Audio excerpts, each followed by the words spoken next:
igihe kiraje kandi numva kari ikimvura ihinda kuko Imana imbwira ngo igicu cari gipfutse kirahavuye imvura igira ikoke. Igihe turimo bene data ni kibi cane, gisa n'igihe cawa mwuzure wo muri Nowa. Abantu bararya taco binona, arasongana arasingana taco binona, arakora ivyaha aratandukana taco binona, araresha arakangana taco binona, araborerwa arakicana taco binona,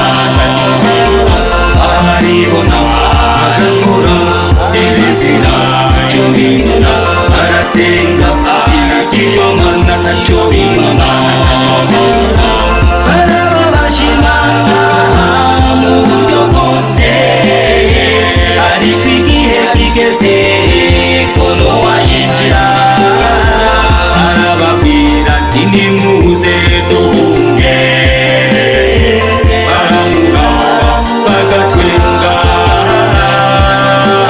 ati urwo rugabo bashaje nimurureke, ati urwo rugabo baborewe nimurureke, bati iyo mvura vugira intege.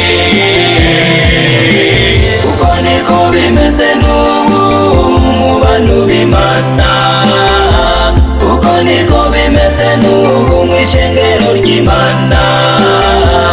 Abantu barabwirwa ariko ntibumva, ubutumwa buravugwa ariko banga kwihana, birababaje.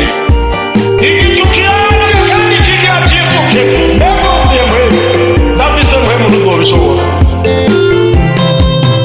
Iki gihe turimo bene data ni kimwe c'iherezo, hari ibimenyetso biranga kugaruka kwa Yesu.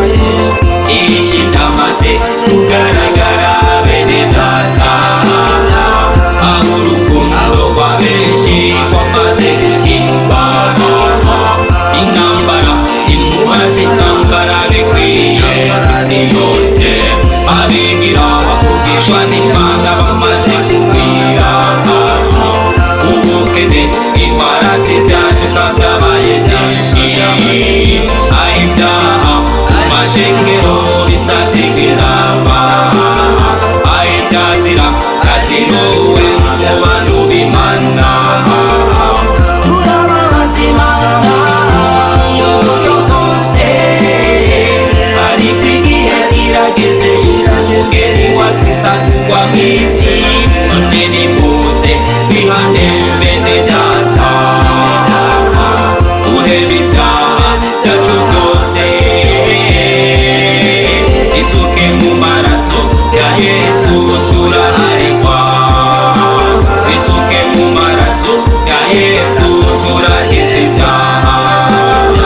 Nawe araturindiriye ngo aduharire, enda nimuze twitature nikuhora agize, naho ivyaha vyacu vyoba tukutuka araduharira, naho vyoba vyinshi canke aratubabarira. Upfa kwemera gusa yuko wamucumuyeko, upfa kwemera gusa yuko wagabitanije imbere